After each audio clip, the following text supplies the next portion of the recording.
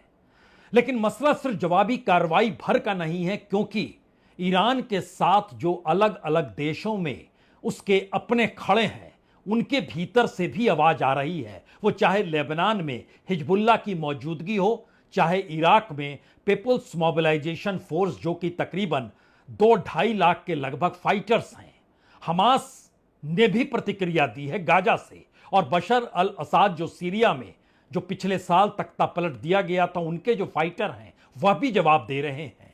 Yemen ने तो खुले तौर पर कहा कि अब रेड सी पर से कोई भी अमेरिकी जहाज गुजरेगा तो वह निशाने पर होगा। यानी इस पूरे इलाके में हो मुर्ज हो, जलडुमरूमल हो, या फिर रेड सी हो, या फिर अमेरिकी आवाजाही हो, उसमें ये तमाम मिलिटेंट्स जो कि खुले तौर पर ईरान के साथ हैं, उन्होंने अब अपनी कमाल किस रूप में संभाली है, ये आप यमन के भीतर मौजूद 2 लाख से ज्यादा फाइटर जो खास तौर से हुती मिलिटेंट के तौर पर जाने जाते हैं, उनके तरफ से जो आवाज आ रही है, वह सीधे सीधे रेड सी की घेराबंदी और किसी भी अमेरिकी जहाज को समुद्र के रास्ते न जाने देने के खुला ऐलान कर रही है।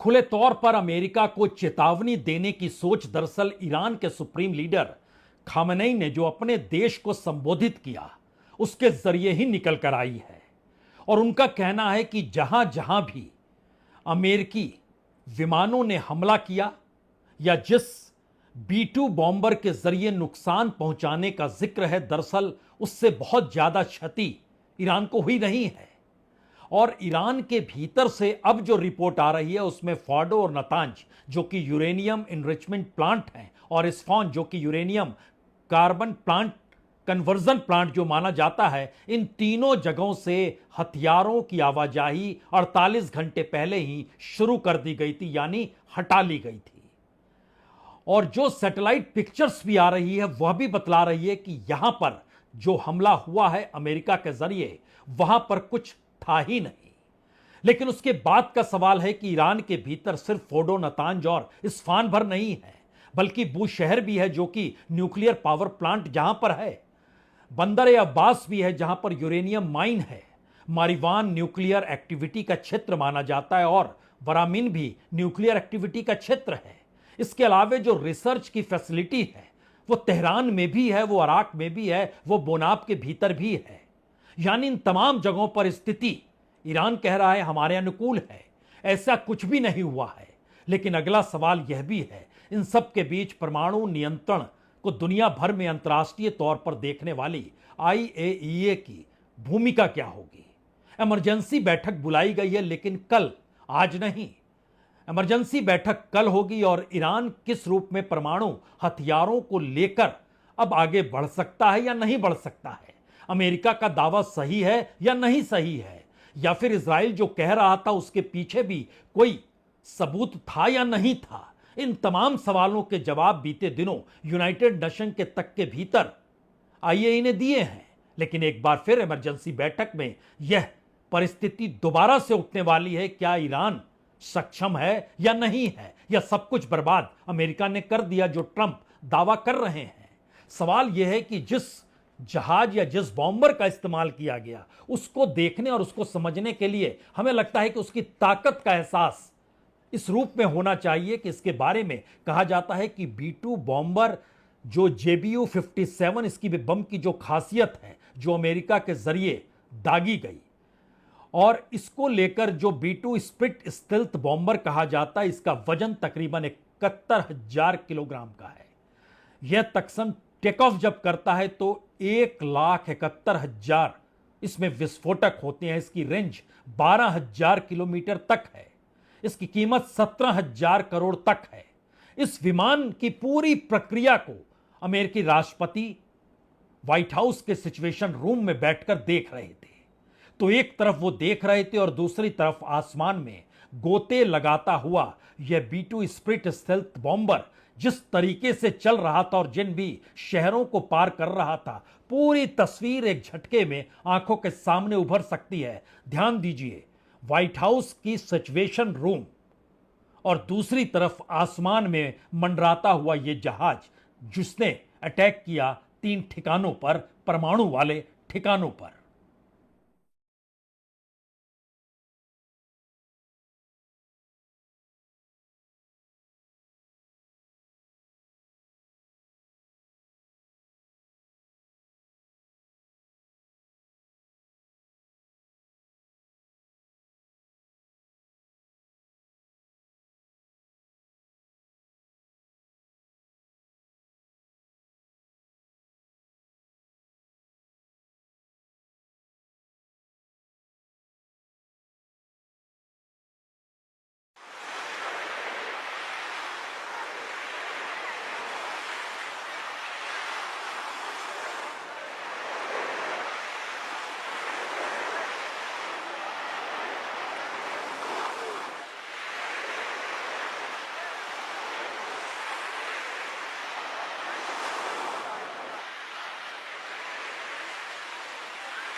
जबरदस्त बॉम्बर है, लेकिन सवाल उसके आगे का है। सवाल यह है कि क्या वाकई इस बॉम्बर के जरिए अमेरिका ने आग में घी का काम किया है? क्योंकि सिर्फ तेल अवीव ही नहीं, बल्कि इजराइल के भीतर शहर दर शहर अफरा तफरी मची हुई है। लोग घरों को छोड़कर बंकर में छुपने के लिए भाग रहे हैं। जो तस्वीर वहां की है, इससे पहले कभी इजराइल के भीतर ऐसी तस्वीर किसी ने देखी नहीं होगी। तो क्या इजराइल को युद्ध में नेतान्याहू ने झोंक दिया और लोगों के सामने इस वक्त सिवाय इसके कि युद्ध में वह खड़े रहे नेतान्याहू के साथ, इससे हटकर कोई दूसरा रास्ता नहीं है? और चूंकि नेतान्याहू लगातार पूरे इजराइल के भीतर अलग अलग जगहों पर इस पोस्टर को चस्पा करवा चुके थे कि अमेरिका साथ दे, अमेरिका साथ खड़े हो, इसीलिए जैसे ही अमेरिका ने हमला किया, सबसे पहले चंद मिनटों के बाद नेतान्याहू कांग्रेचुलेशन करने के लिए सामने आ गए। लेकिन वहां के लोगों की स्थिति और दूसरी तरफ, अगर एक तरफ इजराइल में लोगों के भीतर अफरा तफरी जान बचाने को लेकर है, तो दूसरी तरफ अमेरिका में भी भयानक अफरा तफरी मची है। कैलिफोर्निया का इलाका इतनी बड़ी तादाद में जैसे ही यह ऐलान हुआ कि हमला कर दिया गया है ईरान के परमाणु ठिकानों पर, उसके बाद बड़ी तादाद में कैलिफोर्निया में लोग सड़कों पर निकल आए। अमेरिका के भीतर विरोध प्रदर्शन होने लगा, वार रोकने का जिक्र किया जाने लगा। खुद अमेरिकी राष्ट्रपति यह कहकर आए थे कि मध्य पूर्व में जो युद्ध होते हैं उसे वो बंद कराएंगे और उसमें तो कूदने का सवाल ही नहीं होता है। और इससे पहले के तमाम राष्ट्रपतियों को उन्होंने निशाने पर भी लिया और कहा कि वह युद्ध में क्यों कूदते हैं। शांति के जरिए अगर बिजनेस करें तो अमेरिका नंबर 1 हो सकता है। तमाम बातें धरी की धरी रह गई। शायद इसीलिए ये दोनों तस्वीरें सब कुछ बयां करती है। एक तरफ इजराइल के भीतर अफरा तफरी और दूसरी तरफ अमेरिका की सड़कों पर उतरे हुए लोग। पहले भीड़ देख लीजिए, इजराइल की सड़कों पर अफरा तफरी जो मची है, उसके बाद America.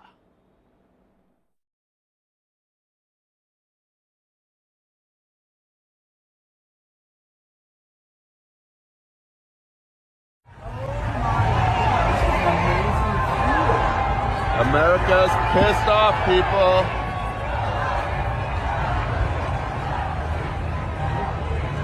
This is Waterfront Park at the county building in San Diego, California.